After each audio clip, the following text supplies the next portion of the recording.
Assalamualaikum, jumpa lagi dengan saya nih guys. Sekarang ada di pinggir jalan Loknga ya. Di sini ada sawah ya. Jadi sawah di Aceh ini seperti ini. Kita lihat yuk. Pemandangannya bagus sekali ini.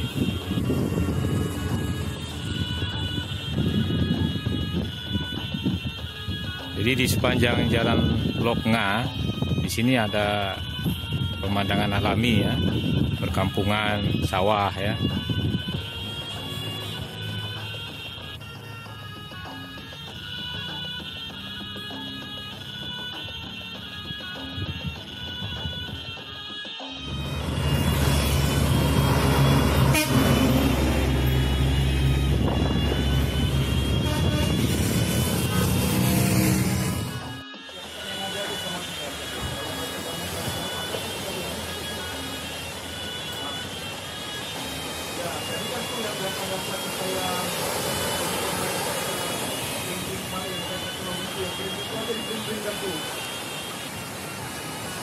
Termasuk data yang di